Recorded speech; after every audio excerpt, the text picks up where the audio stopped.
Buen día, alumnos. Lo que tenemos ahora es la primera clase de farmacología que corresponde a farmacocinética, la cual va a estar dividida en dos partes. La primera parte donde se hablan de todos los aspectos de farmacocinética y la segunda parte que se explicará sobre lo que es eh, los parámetros farmacocinéticos, conceptos de disponibilidad y lo que es la bioequivalencia. Yo soy la doctora Ana Lucía Tocona Calderón y estaré a cargo de esta primera clase. Vamos a definir lo que es farmacología. Es una ciencia que va a estudiar a las sustancias y estas sustancias generalmente son llamados fármacos o xenobióticos o drogas. Entonces, la farmacología, para poder estudiar a los fármacos y su relación con el paciente, se va a dividir en dos fases, lo que es la farmacocinética y la farmacodinámica. En términos sencillos, farmacocinética es lo que el cuerpo le hace al fármaco, desde que se administra, por la vía de administración que sea, ¿no? Se absorba, algunas veces no, pero luego se distribuya, el cuerpo lo va a metabolizar y luego lo va a eliminar, lo va a excretar. Entonces, todas estas fases forman la farmacocinética. Y por el otro lado, la farmacodinamia es lo que el fármaco le hace al cuerpo. O sea, cómo interactúa el fármaco con el cuerpo. Va a relacionarse con tejidos, con sitios específicos donde va a hacer sus efectos. Y esos efectos, si son beneficiosos, van a ser efectos terapéuticos. Si son efectos dañinos, van a ser efectos tóxicos probablemente. Entonces, vamos a ver que la farmacocinética va a tener fases. La primera es la absorción, distribución, metabolismo y eliminación. La eliminación es una fase que incluye al metabolismo, porque el metabolismo es eh, el proceso por el cual un fármaco se va a hacer más hidrosoluble para poder excretarse, para poder eliminarse. Entonces la eliminación logra accruir al metabolismo. Entonces eliminación es metabolismo más excreción. Entonces vamos a ver que la absorción se define como el desplazamiento del fármaco desde el lugar de administración. Por ejemplo, si administramos por vía oral, es por todo el tracto gastrointestinal hasta que llega al compartimento central, que es la circulación. Entonces nosotros necesitamos que el fármaco llegue a circulación para decir que el fármaco se absorbió completamente. Ahora, en el caso de la absorción, hay varios factores que tenemos que tener en cuenta en relación a los fármacos. Primero, el área de superficie de absorción, ¿no? Es diferente porque la piel tiene una amplia superficie, el estómago es una pequeña superficie, el intestino es mucho más amplio que la piel y otro que el tejido celular subcutáneo debe depender mucho del área que tengamos para poder absorber el fármaco. Otro, el sitio de absorción. Aquí específicamente hablando el pH. No es lo mismo que un fármaco ácido se absorbe en un medio alcalino que se absorbe en un medio ácido. Entonces, si estamos hablando del estómago, va a ser ácido, si estamos hablando del intestino, menos ácido. El estado físico del fármaco, o sea, en qué presentación está, si está líquido, si está sólido. Nosotros podemos ver que si consumen un jarabe es una solución, o si consume una tableta es un producto sólido. Y en relación a esto es la velocidad de disolución de la tableta. Eh, la concentración de fármaco en el sitio de absorción, y eso tiene que ver con el vaciamiento gástrico porque nosotros podemos consumir fármacos o tener situaciones especiales que promuevan que haya un vaciamiento gástrico o que por el contrario que inhibe el vaciamiento gástrico. Entonces, si un fármaco necesita absorberse en el estómago y yo hago que se vacíe el estómago rápidamente, no se va a absorber completamente o se va a absorber menos. O si en el caso que yo propicie el vaciamiento gástrico de un fármaco que necesita absorberse en el intestino, va a facilitar su absorción. Otras características que tenemos que tomar en cuenta son las características físico-químicas, y así yo puedo tener un fármaco que sea más hidrosoluble y otro que sea más liposoluble. El grado de ionización, voy a tener un fármaco que esté más en su forma ionizada que en su forma no ionizada, y eso está muy en relación con lo que es el pH. Otro factor es qué tanto es posible que ese fármaco se una a proteínas. Cuando necesita mucho de la unión a proteínas, el fármaco se demora en absorber, más que aquellos que puedan pasar por difusión. Y Otro aspecto a tener en cuenta que está relacionado con el peso molecular es el tamaño molecular. Si la molécula del fármaco es muy pequeña, logra atravesar por difusión sin ningún problema, a través de los canales iónicos o a través de los poros. Pero si este fármaco tiene un tamaño molecular y un peso molecular mayor, ya no va a poder atravesar de esta forma simple, sino que va a necesitar de procesos más elaborados como el transporte activo o de la endocitosis y exocitosis.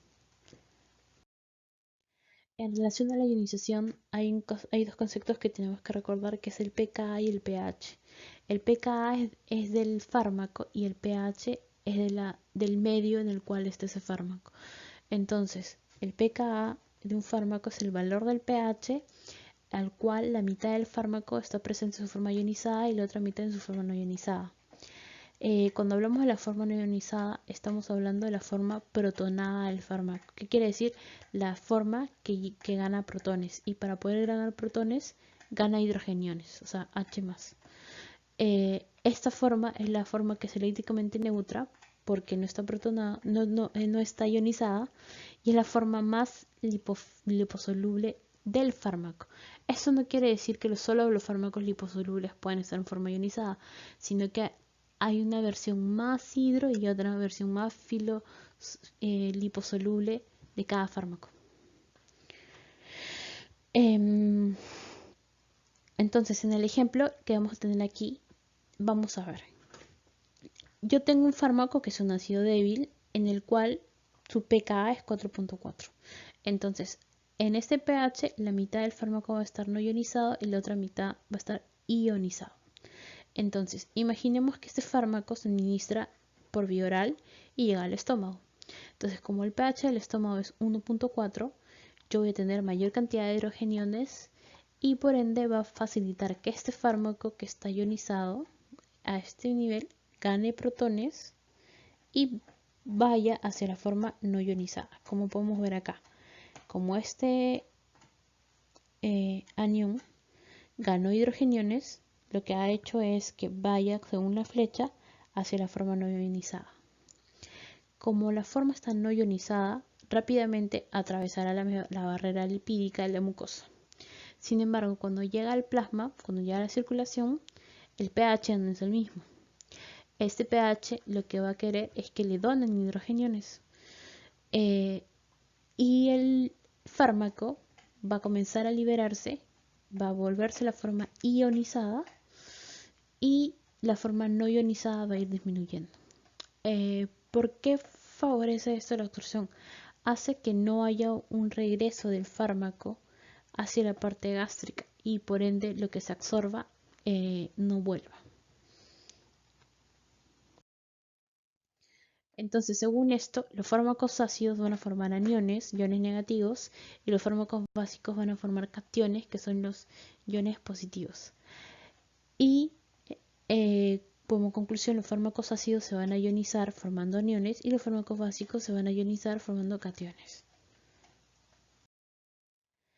Eh, entonces, como resumen, fármacos ácidos van a preferir que haya más hidrogenión, entonces van a preferir el estómago, pero fármacos básicos van a preferir el duodeno. Aquí pueden ver los diferentes pH, las diferentes soluciones intestinales. Sin embargo, hay que recordar algo que habíamos mencionado antes, que es la superficie de absorción. La superficie del estómago es muy pequeña, es mucosa pero es muy pequeña. En cambio, los intestinos tienen vellosidades y es muy extensa, aproximadamente 200 metros cuadrados. Entonces, si bien un fármaco que es ácido se va a favorecer su absorción en el estómago, en el intestino va a estar más en forma ionizada, pero va a tener cierto porcentaje que va a estar en la forma no ionizada y por ende igual se va a poder seguir absorbiendo. Entonces, fármacos, si no se completó de absorber totalmente en el estómago, puede completar su absorción a nivel intestinal por la gran cantidad de superficie de absorción que existe. Ahora, ¿cómo atraviesa el fármaco las barreras? O sea, porque está en el epitelio mucoso y tiene que atravesar hasta llegar a la circulación. Entonces, existen diferentes formas de traspasar las barreras. Este puede ser transporte pasivo o activo. Cuando es pasivo suele ser por filtración o difusión simple. Sin embargo, en el transporte activo puede ser transporte facilitado en el que se usa el gasto energético de que te pasa esta molécula. Generalmente aquí es donde van a jugar un papel importante las proteínas transportadoras de membrana. Y aparte en el transporte activo, cuando yo ya tengo una proteína que se va a activar para que ese fármaco logre ingresar. Cuando la molécula es mucho más compleja, hemos dicho que va a necesitar de endocitosis o de una pinocitosis. Ahora pueden ver aquí en la gráfica diferentes vías de administración que alguno de ustedes puede ya haber utilizado o había visto que se ha utilizado para algún familiar, como la vía oral, que es la más segura, la vía inhalatoria, que últimamente se ha vuelto muy frecuente, la vía tópica oftálmica, la vía tópica transdérmica y la vía subcutánea, ¿no? Subcutánea que se utiliza para la administración de ciertos medicamentos tipo hormona como la insulina. Bien, en esta gráfica nosotros podemos observar las diferentes vías de administración que están disponibles actualmente para que administremos algún tipo de fármaco. Vamos a ver que a nivel del sistema nervioso central tenemos la vía intracerebroventricular, con diferentes variantes en la cual es la administración directa en el tejido cerebral de alguna sustancia, generalmente utilizada por neurocirujanos o en una intervención quirúrgica para el tratamiento de ciertos tumores. Luego tenemos las vías clásicas como la sublingual, que es la administración de fármaco a nivel de mucosa sublingual, que al ser tan delgada y rápidamente va a llegar a los vasos sanguíneos venosos que tenemos a ese nivel y llegar a la circulación sistémica de forma rápida. Es una vía que nos suele ser muy útil, sin embargo el fármaco va a pasar por metabolismo de primer paso, que es un concepto que vamos a revisar más adelante. Lo otro es que en esta vía sublingual, recordemos, tenemos que tener el preparado, debe ser específico para vía sublingual, porque si no, no va a tener una adecuada disolución a nivel bucal. En el tracto, en la siguiente vía es la vía transdermal, que tenemos opciones de aplicación mediante parches, mediante geles, mediante ungüentos, y esto puede darnos un efecto local, pero también incluso en algunos parches un efecto sistémico del fármaco. Actualmente está muy de moda la utilización de parches con opioides para la terapia paliativa de forma crónica del dolor. En el caso de la intradermal también es posible para aplicación de anestésicos locales cuando queremos un efecto local, o también para pruebas diagnósticas como en el caso de pruebas de hipersensibilidad a ciertos fármacos se administra a nivel de la piel la cantidad de fármaco mínima para poder generar una respuesta de hipersensibilidad, y si sale positiva es decir que la persona es alérgica a ese medicamento, ¿no? Sin tener el riesgo de los efectos sistémicos.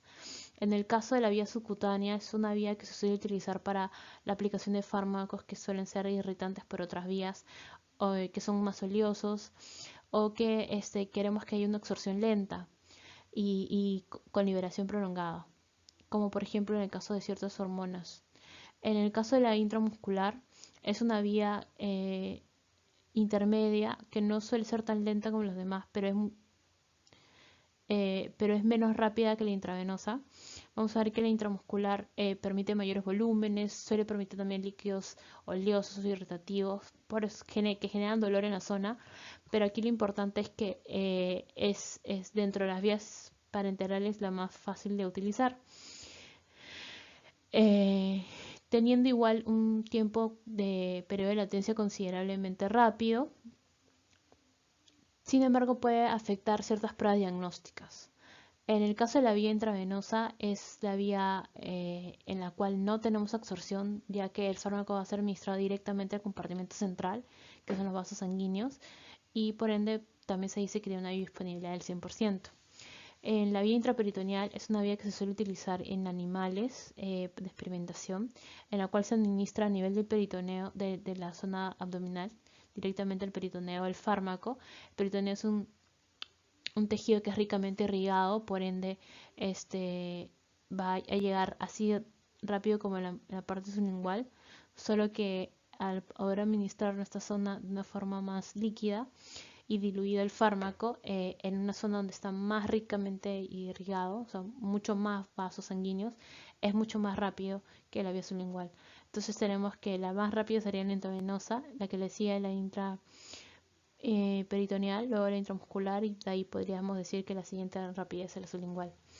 En el caso de las vías enterales, vamos a ver que tenemos la vía oral, que sería una de las vías más seguras, más económica, la más sencilla, que no es necesario un entrenamiento previo del paciente de cómo tomar sus medicamentos.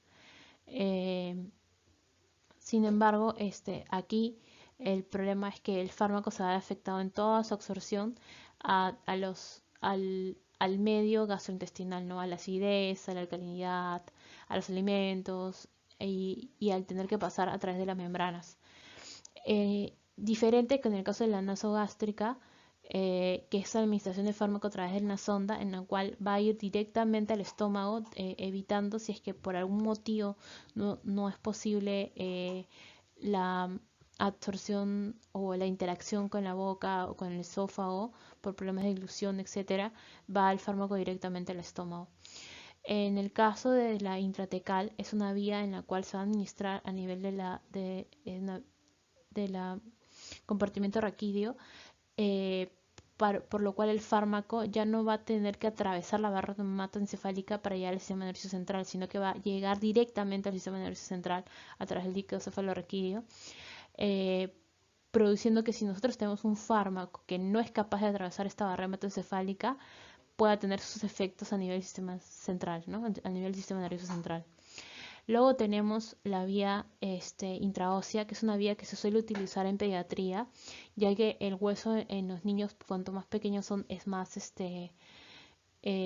inmaduro, por así decirlo, porque los cartílagos de crecimiento aún están abiertos, el hueso tiene otras características, es menos duro y es más elástico, permitiendo que haya una mejor irrigación a ese nivel.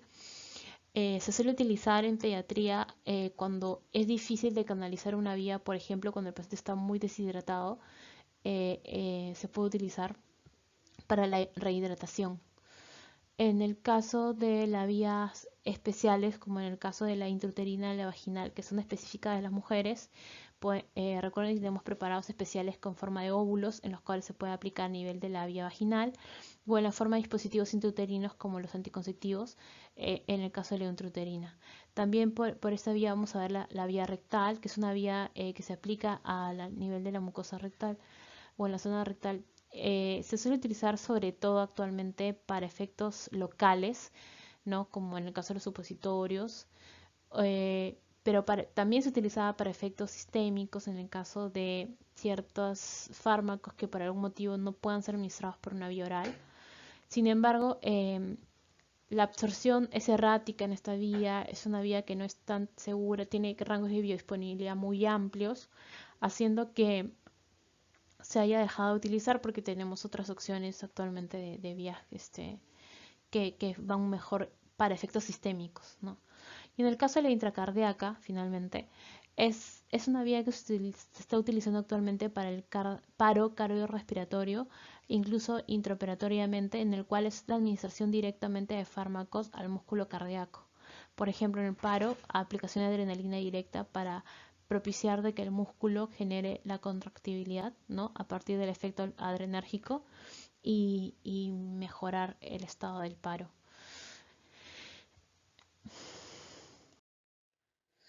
Aquí en el gráfico podemos ver la gráfica XY de tiempo en el X y concentración plasmática en el Y, en el cual la vía intravenosa ven que su tiempo de administración es cortísimo porque es inmediato y luego va a ir bajando.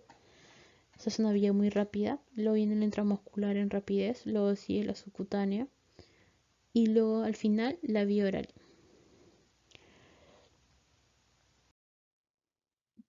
Aquí solo para aclarar que la vía inhalatoria es una vía especial, porque si el fármaco se aplica con este spray, el spray hace un push directo hacia la orofaringe. Mucho fármaco se va a quedar almacenado ahí y luego el paciente lo va a deglutir y al deglutirlo es como si fuera una vía oral y va a poder absorberse en el tracto gastrointestinal y probablemente haga efecto sistémico.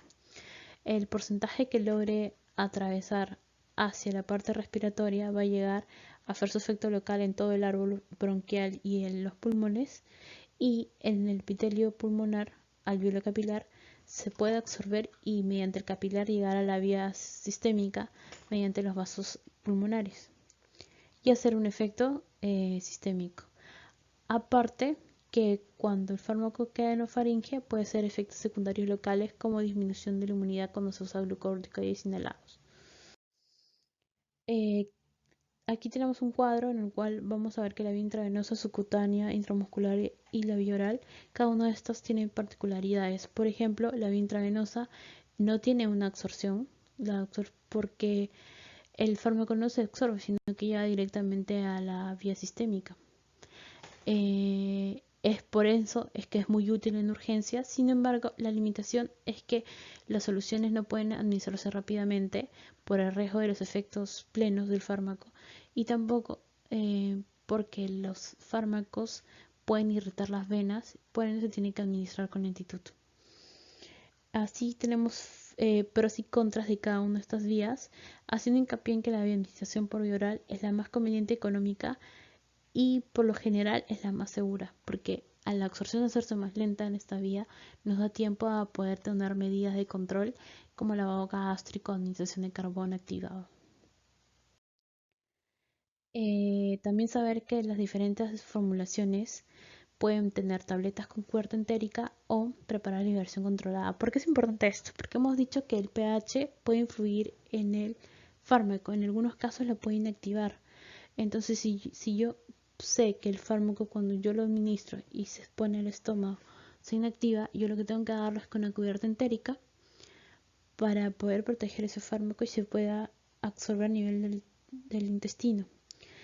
Entonces, si yo, por ejemplo, tengo una tableta y me dice que es una tableta de cubierta entérica y yo la parto porque no necesito tomar la tableta completa, sino la mitad, lo que estoy haciendo es perjudicando el efecto beneficioso de ese fármaco, puesto que ya dañé la cubierta. Lo mismo pasa con las cápsulas cuando simplemente lo abren y le ponen la mitad o las cápsulas y porque el paciente no lo quiere tomar y solamente le dan el polvito disuelto. Eso hace que el fármaco no se absorba adecuadamente. Ahora, en relación al vaciamiento gástrico, habíamos dicho que ahí van a haber factores que favorezcan el vaciado y otros que disminuyan el vaciado. Así tenemos que la ansiedad, el café, el tabaco, fármacos procinéticos con metoclopramida, el estar de pie y caminar van a favorecer el vaciado gástrico.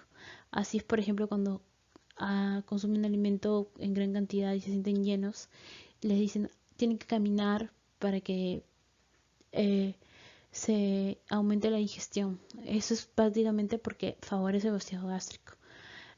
Por el contrario, lo que retrasa el vaciado gástrico son alimentos grasos o bebidas hiperosmolares como las gaseosas o el consumo de alcohol. Entonces, por ejemplo, si ustedes toman una bebida alcohólica combinada con gaseosa, con comidas como papitas, hamburguesas, lo que van a lograr es que haya una sensación de llenura mucho más rápida y que favorezca la absorción del alcohol, porque el alcohol justamente se absorbe en el estómago. Otra pregunta muy frecuente en la práctica médica es que el paciente les consulte si el fármaco se administra con comidas o sin comidas. Generalmente el paciente asocia el consumo de medicamentos a las comidas. Desayuno, voy a tomar con mi desayuno. Almuerzo, voy a tomar con mi almuerzo. O cena, la voy a tomar con la cena. En algunos casos no se debe tomar el medicamento con alimentos. Y eso es algo frecuente, como podemos ver en la lista, fármacos como las hormonas tiroideas, las levotiroxinas, se tienen que tomar en ayunas. El omeprazol también se suele tomar en ayunas, porque si no, no va a tener el efecto farmacológico pleno. Eh, ¿Por qué? Porque los alimentos pueden lentecer o eh, impedir la absorción de fármacos. Em, Ahora vamos a ver un concepto especial que es acerca de lo que se llama el efecto del primer paso, que está relacionado a lo que es el metabolismo enterohepático. Ustedes, de lo que hemos podido revisar, vemos que el medicamento va a ser absorbido en el tracto gastrointestinal y va a ser llevado a través de los vasos sanguíneos, en este caso las venas, hacia la circulación. Parte de este medicamento puede llegar a la vena porta y a través de eso llegar al hígado.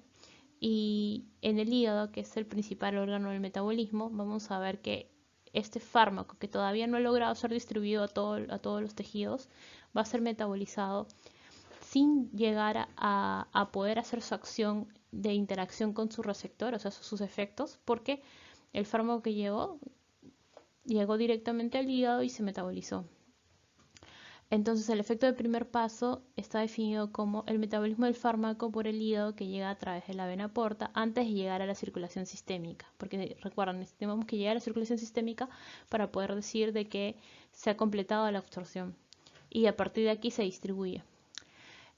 También es importante considerar que el metabolismo, al no solamente darse en el hígado, sino en tejidos extrahepáticos, podemos tener efecto de primer paso o metabolismo de primer paso en el intestino principalmente, pero también en la piel, en los pulmones y en el riñón. Es por eso que la administración de fármacos por otras vías de administración, como a nivel de la piel o de los pulmones, puede hacer de que no tengamos efectos sistémicos porque se metaboliza regionalmente. Ahora, en relación a la distribución, vamos a ver que la distribución está compuesta por una fase inicial y una segunda fase. En la fase inicial va a depender del gasto cardíaco, el flujo sanguíneo regional y la permeabilidad capilar y el volumen hístico.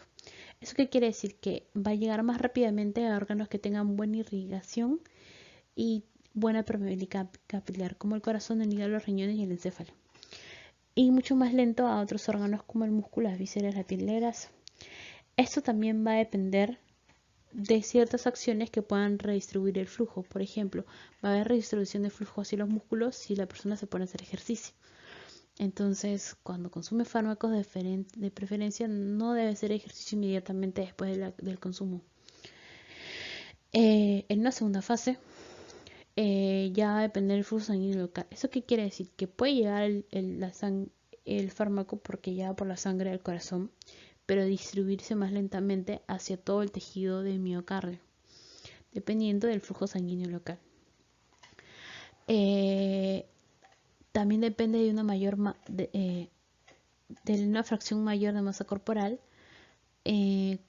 Por ejemplo, es diferente la distribución en los niños, en los neonatos, cuando la masa corporal es muy pequeña, la distribución se da muy rápidamente, además que el volumen del porcentaje de agua de los neonatos es mucho mayor que el de un adulto, y a diferencia de los adultos mayores y obesos, que van a tener mayor componente graso y por ende, si fuera un fármaco muy lipofílico, ahí sí había una mayor distribución.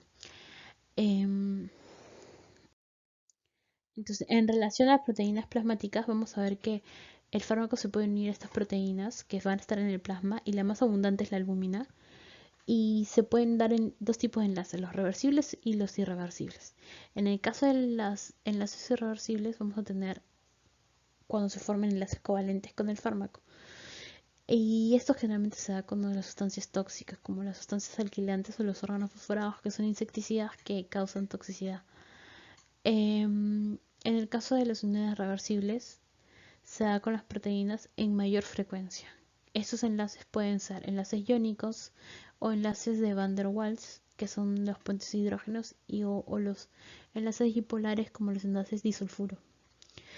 En el caso de las proteínas plasmáticas, como ya me he dicho, la más abundante es la albúmina, la cual se va a unir a fármacos ácidos, pero no solo a los fármacos ácidos, también se puede unir a fármacos básicos, pero lo hace en menor proporción. Para los fármacos básicos generalmente se unen a la globulina hacia alfa 1. Y cuando son fármacos como hormonas, se suelen unir a la globulina que se encarga del transporte de la hormona endógena, como por ejemplo la tiroglobulina transporta la leucirina. La unión de proteínas va a depender de la concentración del fármaco en plasma, de la afinidad del fármaco por otros sitios de unión y del número de sitios de unión disponibles. ¿Esto qué quiere decir? Que el fármaco va a ir con la proteína transportadora hacia el tejido efector. Sin embargo, si la proteína transportadora es más afín, el fármaco no lo va a poder liberar, no se va a liberar y no se va a unir a la proteína que es el receptor, ¿no? Entonces se necesita que haya una afinidad también del fármaco hacia sus sitios de unión. La unión a proteínas plasmáticas es un proceso saturable y no lineal. Saturable porque va a depender la cantidad de proteínas disponibles. El ejemplo clásico es que si ustedes tienen un bus con 100 asientos y yo tengo 200 pasajeros, 100 van a estar saturados, ¿no? Y los otros 100 van a estar libres. Entonces, ¿qué pasa? Que cuando hay una mayor cantidad de fármaco, o mejor dicho, cuando tenemos una cantidad normal de fármaco, pero hay por algún proceso patológico menor cantidad de proteínas plasmáticas, como por ejemplo en la desnutrición, va a propiciar que haya más fármaco libre y por ende puede llegar a haber efectos tóxicos por la falta de proteínas transportadoras.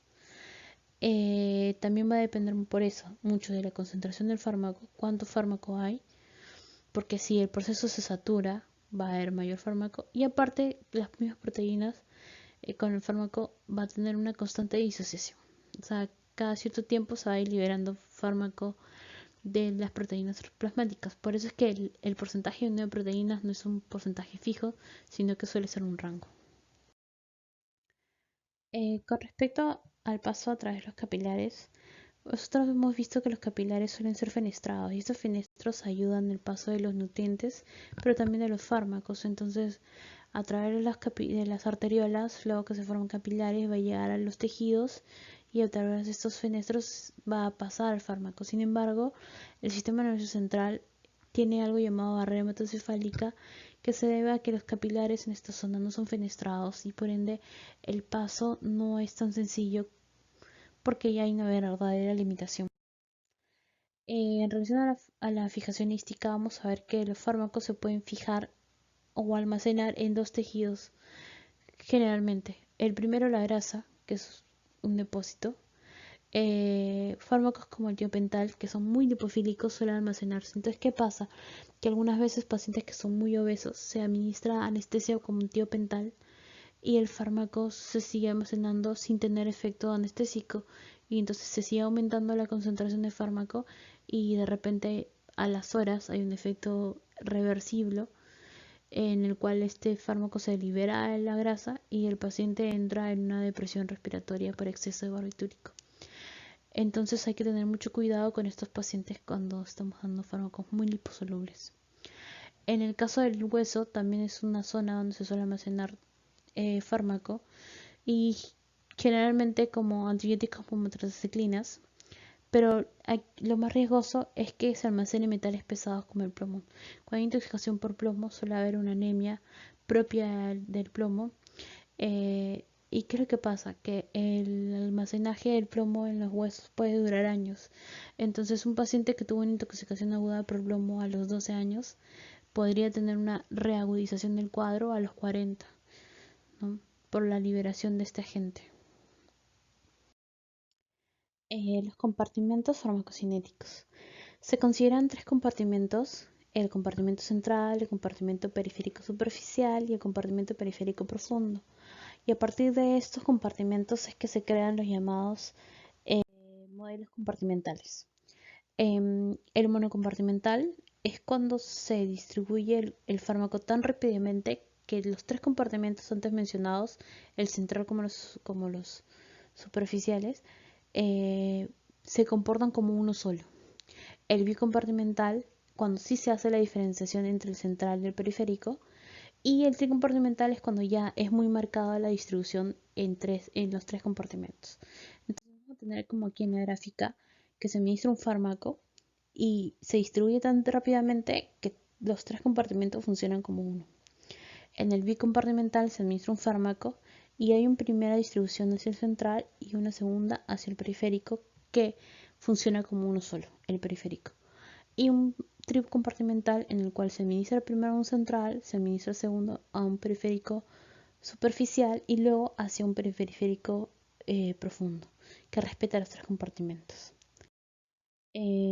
Ahora sobre la barrera hematoencefálica, habíamos dicho que no tiene fenestros los capilares y como pueden ver, las uniones celulares son muy estrechas y continuas, entonces el fármaco no va a poder atravesar por una vía paracelular ni va a poder atravesar por los fenestros, sino que va a tener que atravesar por la barrera lipídica, o sea, suelen atravesar más fármacos lipofílicos. Sin embargo, puede ser que algunas veces los fármacos logren atravesar la barrera y haya proteínas que fungen de bombas de flujo, así como hay proteínas transportadoras que hacen ingresar a ciertas zonas. Hay proteínas transportadoras que lo que ingresa lo hacen salir, que son las llamadas bombas de flujo. La más importante en la barrera hematoencefálica es esta, la glucosidina P. Pero también vamos a tener al polipéptido transportador de aniones orgánicos, o el OAT. El ejemplo clásico es la loperamida, que es un opioide, pero carece de efectos centrales, ya que una vez que atraviesa la barrera hematoencefálica, la glucoproteína P, que es la bomba de flujo, la reconoce y la saca del sistema nervioso central. Eh, un importante, es importante mencionar que en caso de que las meninges se encuentren inflamadas, esta barrera hematoencefálica se vuelve más permeable y por ende sustancias que no lograrán atravesar normalmente la barrera van a atravesarla. El ejemplo clásico son las penicilinas. Las penicilinas son antibióticos que en un paciente sano no logra atravesar la barrera hematoencefálica, pero en el paciente con inflamación meningia sí lo va a poder atravesar, y esto es beneficioso porque el agente causante de meningitis más frecuente es el meningococo, y el meningococo es sensible a la ampicilina, que es una penicilina. Entonces la ampicilina sí la va a lograr atravesar la barrera hematoencefálica en la meningitis, y por ende va a poder hacer su efecto beneficioso. Bueno, en el caso de la barrera placentaria no es en realidad considerada una barrera, puesto que varios fármacos van a poder atravesarla y van a haber proteínas transportadoras que favorezcan su entrada como también su salida, porque aquí también existe el PIP. Sin embargo, el pH fetal, al ser más ácido que el pH sanguíneo materno, va a provocar un atrapamiento iónico de ciertos fármacos, propiciando que haya un mayor efecto del fármaco. Entonces, aquí hay que tener mucho cuidado de que los fármacos que se consumen en la gestación pueden tener una potencial teratogenicidad, porque eso es lo que va a hacer daño realmente al feto. Ahora vamos a hablar acerca del metabolismo, también llamado biotransformación. ¿A qué se refiere esto? A transformar un xenobiótico o un fármaco en un producto más polar y que pueda ser excretada en la orina, que es la forma más rápida y menos costosa energéticamente hablando para eliminar una sustancia del organismo. Entonces, usualmente nosotros vamos a administrar un fármaco y este fármaco, al ser metabolizado, va a formar metabolitos. Y estos metabolitos pueden ser usualmente menos activos, pero también hay casos en que el metabolito va a ser más activo. ¿En qué caso se suele dar esto? Cuando nosotros damos un fármaco en su forma de profármaco. O sea, un fármaco que si nosotros lo administramos tal cual no tiene actividad biológica, pero al ser metabolizado es que pasa a la forma activa y por ende el metabolito es mucho más activo que el fármaco que ha sido dado como profármaco. Entonces, dependiendo de esto, vamos a tener metabolitos que van a ser menos activos o metabolitos que son más activos. Cuando el fármaco está en su forma activa y el metabolito es más activo, probablemente pueda haber toxicidad. Y esos son los metabolitos que son indeseados, ¿no? Entonces, vamos a tener que un xenobiótico puede ser una sustancia muy insoluble y muy polar, por ende lo más probable es que cuando llegue a la circulación atraviese a nivel del glomérulo hacia la orina y se excrete. Si el fármaco es hidrosoluble pero poco polar, probablemente necesite solo una fase 2 de metabolismo que sea encargada de la conjugación y por ende ya se pueda excretar. Pero si es un fármaco liposoluble, lo más probable es que necesite una fase 1 de metabolismo o una fase 2 de metabolismo o los dos, y a partir de ahí se puede excretar en la orina. O que al ser muy liposoluble sea poco biotransformable y se tenga que retener, o también se puede eliminar por otras vías como la vía biliar. Entonces el proceso de biotransformación es un proceso bifásico, tiene dos fases. La fase 1 que se da en el retículo endoplasmático y la fase 2 en el citosol. La fase 1 generalmente tiene tres procesos principales: la oxidación, la reducción y la hidrólisis. Y dentro de estos tienes diferentes procesos químicos que están listados aquí, pero que en resumen son principalmente tres: oxidación, reducción e hidroxilación. En el caso de la fase 2, aquí lo que hay es una reacción de conjugación, o sea, agregar una molécula al fármaco. Y esto puede ser un glucurónido, un grupo acetilo o un glutatión, que es un antioxidante natural, o conjugar con sulfato o agregarse un nitrógeno, oxígeno o un azufre para producir una metilación o una transsulfuración. Entonces lo que va a hacer es el agregado de una molécula. Este proceso de biotransformación será principalmente en el hígado. El hígado es el órgano de biotransformación por excelencia. Sin embargo, no debemos olvidar que las enzimas que se encargan de metabolizar fármacos no solamente van a estar en el hígado, sino que van a estar en todo el tracto gastrointestinal y algunas veces incluso en el riñón, en el pulmón, en las glándulas adrenales, en el cerebro e incluso en la piel. Hay que hacer énfasis a uno de los sistemas de biotransformación más importantes, que es el sistema P del citocromo P450, o también llamado CIPS, que es una superfamilia de enzimas. Se trata de monoxigenases de función mixta y lo importante es que este CIP o citocromo P450 tiene una gran heterogeneidad. No solamente existe en los humanos, sino existe en todos los animales, en las plantas, en los hongos y en las bacterias. Se encuentra principalmente en todo el tracto digestivo, pero como ya indiqué, se puede existir en pequeñas cantidades en los otros órganos. Tiene marcada especificidad por sus sustratos, por ejemplo, el CYP19 o el CYP4, la subfamilia suelen tener como que sustratos específicos para ellos. Y es un sistema inducible, que quiere decir que se puede aumentar la producción de estas enzimas mediante sustancias inductoras. Entonces nosotros vamos a tener que las enzimas en fase 1 pueden ser generalmente ese citocromo, pero también van a haber fablinas monoxigenasas y apóxidos hidrolasas que se van a encargar de hacer metabolismo. Otras enzimas que pueden metabolizar son la alcohólido deshidrogenasa y la aldehído que generalmente se encargan de la reducción de alcoholes y de aldehídos, como en el caso del metabolismo del alcohol etílico. Bueno, así vamos a tener que en el metabolismo del etanol, vamos a tener que mediante la enzima alcohol deshidrogenasa se va a formar acetaldehído. Luego este acetaldehído va a ser metabolizado por la alcohol deshidrogenasa para formar ácido acético y a partir de ahí ya se va a formar acetil-CoA más ATP para formar tiosinasa y ahí acetil-CoA que va a formar ácidos grasos, ¿no? Entonces alcohol deshidrogenasa y aldehído deshidrogenasa son las principales enzimas para el metabolismo del alcohol y es la vía más importante. Aquí sí vamos a ver que va a haber una diferenciación entre hombres y mujeres, puesto que las mujeres van a tener menor cantidad de estas enzimas y por ende metabolizan más lentamente el alcohol que los varones. Entonces el sistema P450 o citocromo P450 es un sistema que está principalmente en el retículo plasmático y también en las mitocondrias. Entonces tenemos que P450, el citocromo, fue descubierto en 1957 por Martin Klingenberg.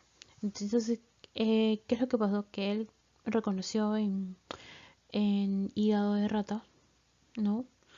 Que había unos que cuando se exponía a a estas células del hígado, eh, el fármaco se metabolizaba y cuando no se metabolizaba. Entonces determinó que en este hígado existía una proteína que tenía absorbancia 450 y por eso lo llamó, y que estaba relacionado con citocromo y por eso se llamó citocromo P450. La superfamilia del citocromo P450 se clasifica de la siguiente manera.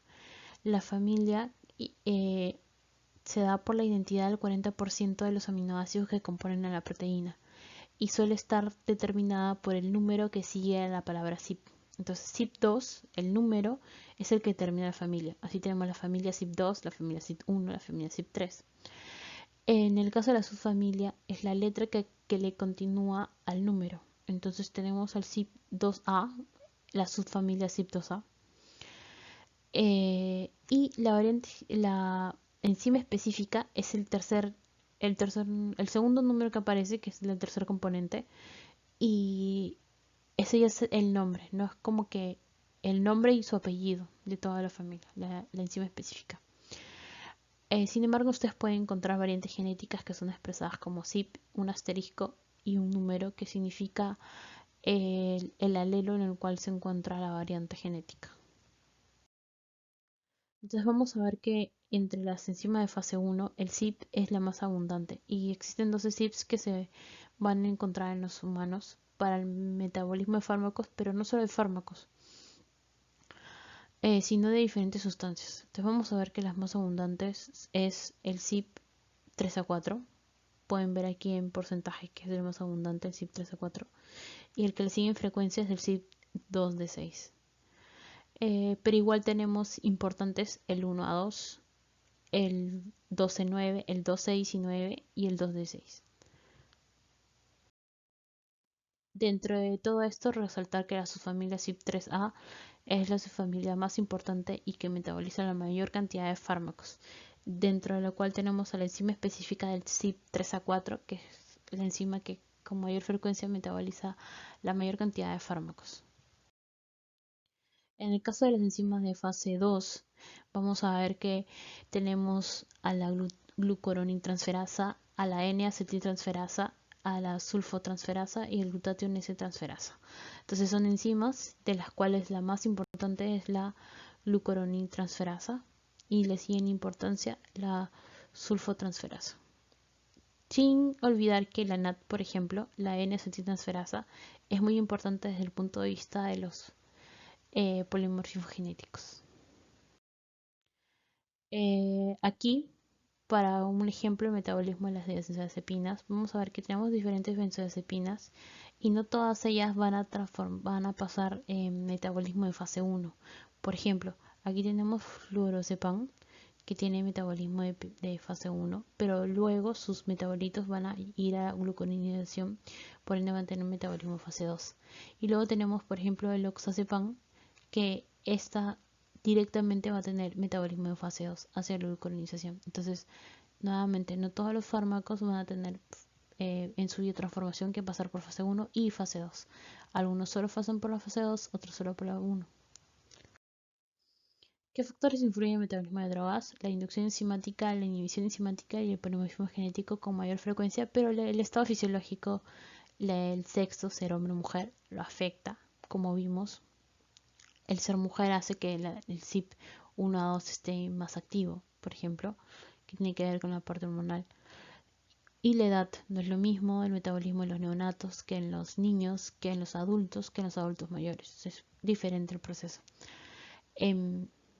Los factores ambientales, como el frío, el calor, el clima, y las condiciones patológicas de fondo, como que el paciente tenga insuficiencia hepática y por ende el hígado no funcione adecuadamente, o que tenga insuficiencia renal, y si es un fármaco que necesita metabolismo renal, no lo va a tener adecuado. Vamos a hablar específicamente de la inducción enzimática. Ya hemos dicho que el CYP es un sistema plausible de ser inducible. Y entonces al poder ser inducible, vamos a ver que el proceso de inducción enzimática es un proceso que es dosis dependiente y tiempo dependiente. ¿A qué se refiere? A que si yo aumento la concentración de la sustancia inductora, esta inducción se va a hacer mucho más intensa.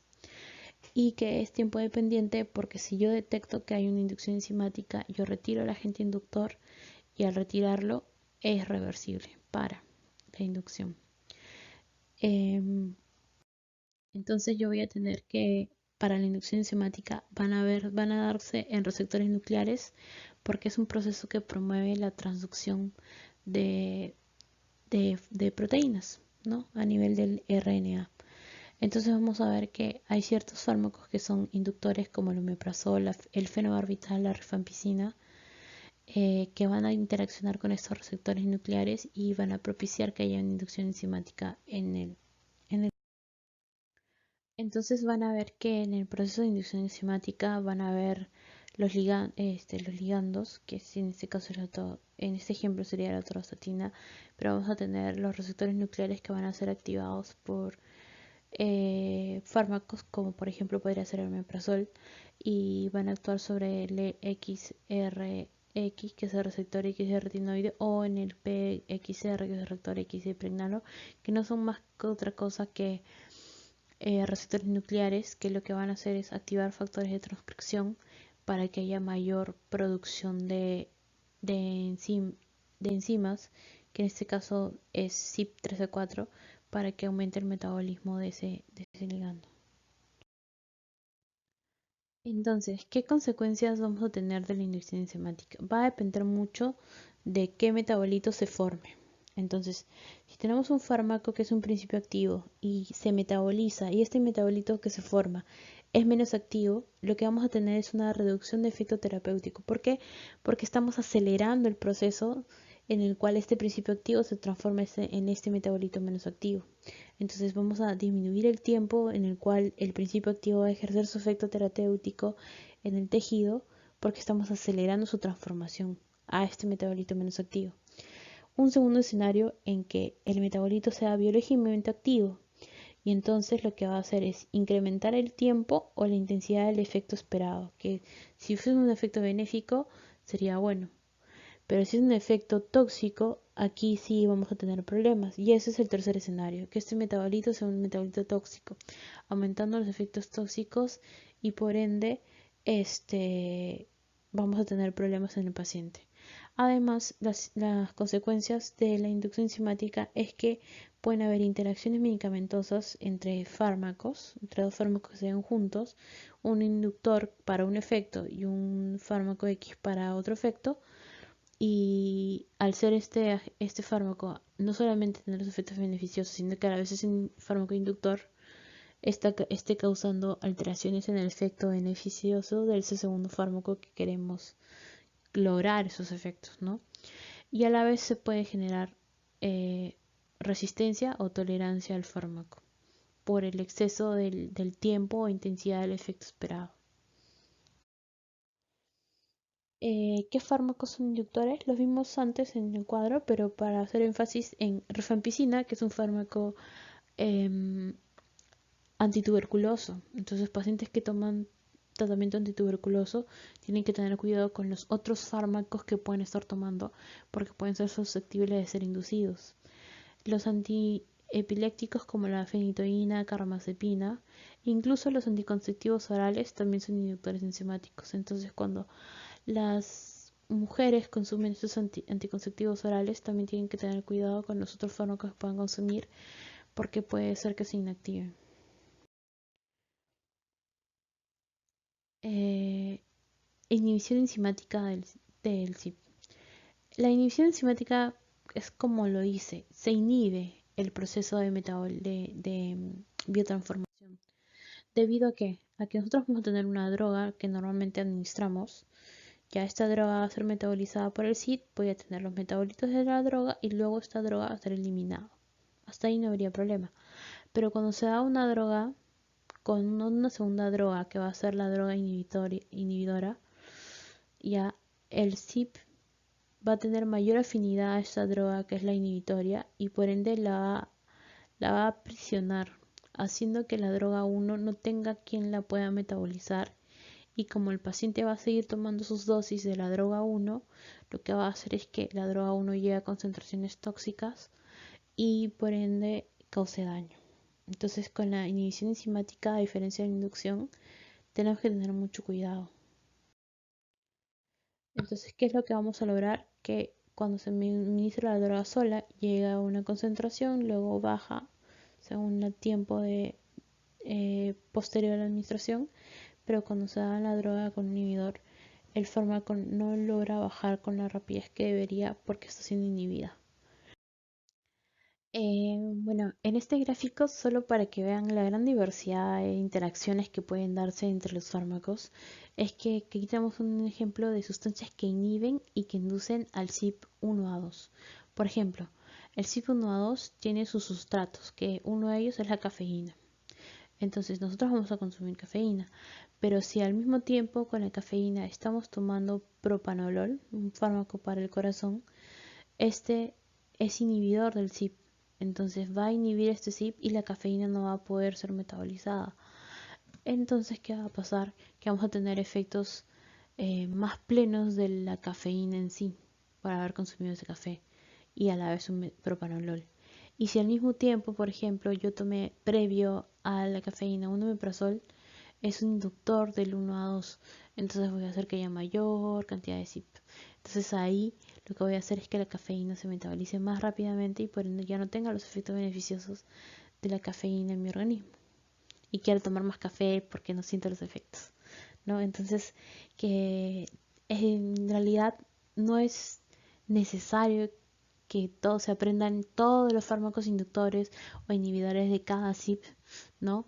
Lo importante es que sepan que existe el fenómeno, que es frecuente. En algunos casos hay drogas que son muy frecuentes y muy conocidas que lo producen, y eso sí sería bueno que lo aprendan, pero que sepan de que se puede dar estos fenómenos y sería bueno que siempre lleven un médico de consulta y que puedan ver si es que existe la posibilidad de estas interacciones. En el caso de los polimorfismos genéticos, y eso es algo que les mencioné con la N-acetiltransferasa, que es una enzima de metabolismo de fase 2.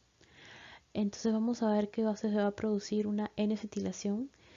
¿Y qué es lo que pasa con ese polimorfismo genético? La enzima que se forma por la variante genética no tiene la misma función o la misma rapidez de acción que, que la enzima normal de los que no tienen la variante.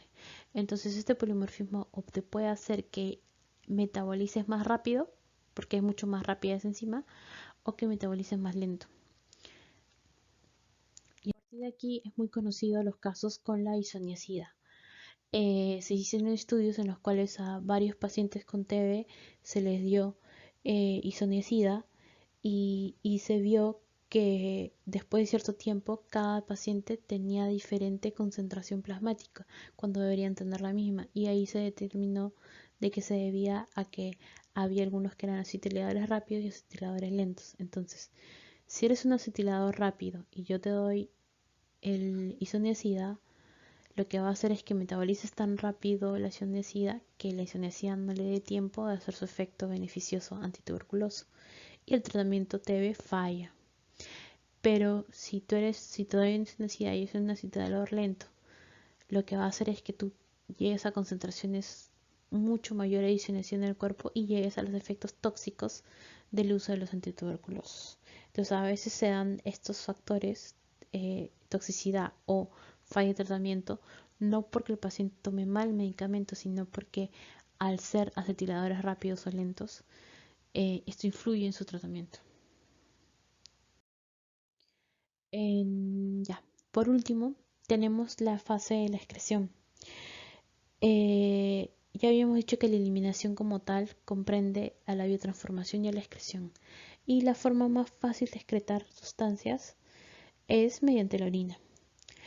Sin embargo, la que le sigue en frecuencia es la vía biliar fecal, que es fármaco que no se llegó a absorber a nivel de tracto gastrointestinal, va a ser eliminado por las heces, pero a la vez fármaco que se va a eliminar mediante la bilis también va a llegar a la zona fecal y se va a eliminar por las heces.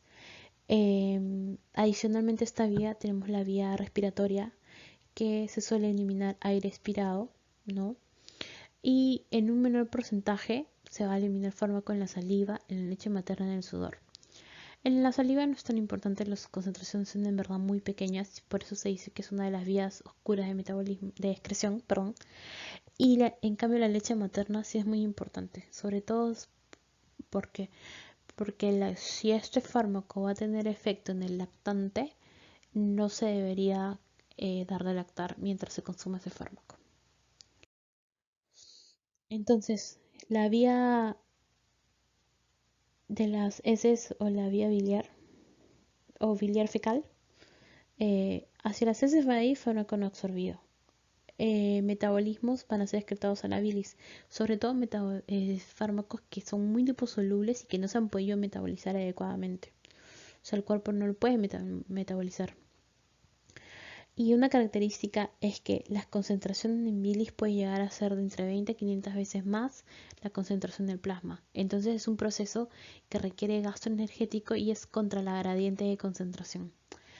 En cambio, la excreción por leche materna, la importancia realmente es acerca de que los fármacos que se consuman pueden dañar al lactante que está siendo amamantado en ese momento. Por ende, la lactante tampoco debe consumir ni alcohol ni fumar. Y en el caso de la vía pulmonar, la importancia es porque fármacos que sean volátiles o gaseosos van a ser eliminados por esa vía, como por ejemplo los alcoholes, como el alcohol etílico, puede ser metabolizado y eso es propio de lo que uno siente cuando está cerca de un paciente alcoholizado, una persona alcoholizada siente un aliento alcohólico característico.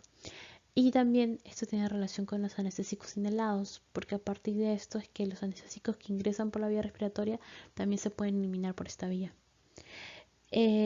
Los que tienen menor importancia son la vía lagrimal, mediante la sudoración y la salival. Se entiende que los porcentajes de fármacos son tan pequeños en estos por estas vías que no se considera una verdadera vía de excreción. Entonces, la más importante habíamos dicho que es la vía renal, y aquí vamos a ver que la excreción renal tiene las fases de cualquier excreción: filtración, reflexión y secreción. Se filtra toda la orina, toda la sangre, y de ahí se forma una orina que se llama un ente filtrado.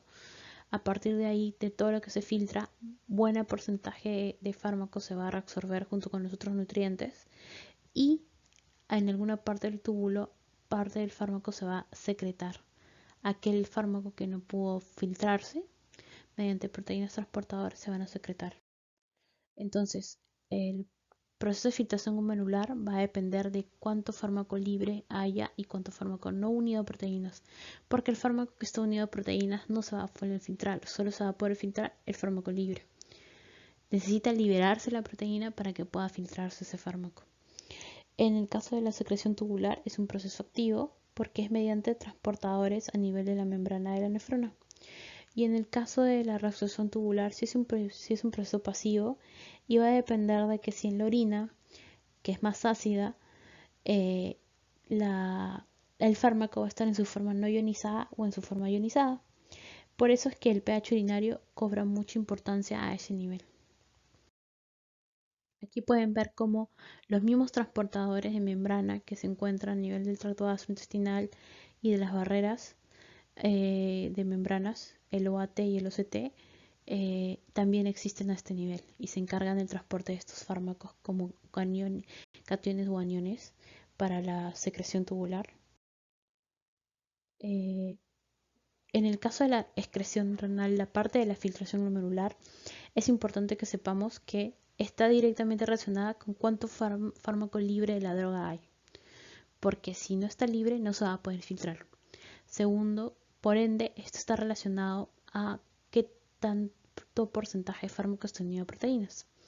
Ahora, también va a depender del tamaño de la molécula. Si la molécula del fármaco es muy grande, no va a poder atravesar y va a necesitar otra vía, o sea, los transportadores para poder secretarse y ser eliminado. Y esto al mismo tiempo está muy asociado con el peso molecular. Ahora, la tasa de filtración molecular normal suele ser entre 15 a 130 mililitros por minuto. Entonces, si tenemos fármacos que tengan una tasa de clearance más o menos a este nivel, se va a poder eliminar predominantemente por filtración glomerular. Y en el caso de que la función renal esté deteriorada, sí se va a producir un acúmulo de fármaco en sangre porque no se va a poder filtrar adecuadamente. Ahora, en el caso de la excreción, la secreción tubular, que es un proceso activo, aquí lo importante en la secreción son los sistemas de transportadores que son saturables. Esto quiere decir que si hay muchos fármacos consumidos al mismo tiempo y todos requieren de los transportadores, se van a saturar y no se va a poder eliminar fármaco hasta que estos proteínas transportadores se liberen. Por ende, no es un proceso que sea a mayor cantidad, mayor secreción, no es por la cantidad de proteínas transportadoras que estén disponibles. Un ejemplo aquí es el Probenecid. El Probenecid es un fármaco que se une a las proteínas transportadoras y no deja ni que salga, o sea, ni que se reabsorba, ni que se secrete sustancias. Y por ende es una droga que está prohibida en el deporte porque enmascara el uso de otras drogas que se eliminen por secreción renal. Bueno, aquí para que vean que a nivel de la nefrona es muy importante que haya un capilar peritubular para que pueda a través de ese capilar reabsorberse fármaco. Y es un proceso pasivo porque se da en contra, a favor de la gradiente de concentración. Entonces, como va a haber más fármaco libre que se ha filtrado y hay poco en la circulación, se reabsorbe para más o menos equilibrar las concentraciones. En la reabsorción es importante entonces que el fármaco esté en su forma no ionizada. Entonces, cuando nosotros queremos, por ejemplo, propiciar la excreción de ciertos fármacos, podemos cambiar el pH urinario para que el fármaco esté más en su forma no ionizada o en su forma ionizada. Entonces, por ejemplo, la aspirina es un ácido débil, ¿no? Entonces, en el pH urinario estaría más o menos mitad entre la forma ionizada y la forma no ionizada, 50% de cada una. Pero si yo alcalinizo la orina, ¿no? La vuelvo más alcalina, el ácido salicílico que se filtró y está en el lumen y yo el de una orina más alcalina no se va no va a poder ganar hidrogeniones y por ende no va a estar en la forma no ionizada, sino más bien va a estar en la forma ionizada, haciendo que no se pueda reabsorber. Que al no poder reabsorberse, o sea, ir a la circulación, toda la aspirina en exceso se va a eliminar por la orina. Y esto favorece la excreción de cuando hay intoxicación por aspirina. Entonces, ¿el pH urinario puede ser modificado? Sí. ¿Por qué? Por la dieta, cuando consumimos agentes acidificantes o alcalinizantes, o también en el caso del bicarbonato de sodio que se puede administrar por vía endovenosa. Va a haber factores que modifiquen cómo eliminamos fármaco. El principal, la edad, porque los prematuros van a tener una menor filtración glomerular y una menor secreción tubular, porque las proteínas transportadoras son aún inmaduras, porque la nefrona, el riñón, está todavía en un proceso de maduración y es por ende que hay que tener mucho cuidado con aquellos fármacos que demos a los prematuros y en los recién nacidos, y más aún en recién nacidos prematuros. eh, los adultos mayores en general toda la función renal va a estar disminuida y por ende el flujo sanguíneo renal también está disminuido. En el caso de las embarazadas es al contrario, la tasa de filtración glomerular está aumentada y por eso las embarazadas suelen orinar más frecuentemente que las personas no gestantes. Y aquí es importante porque como la filtración glomerular está alterada, si nosotros vamos a tener fármaco que específicamente se elimine por filtración, lo que vamos a tener es que aumentar la frecuencia de la dosificación de estos fármacos.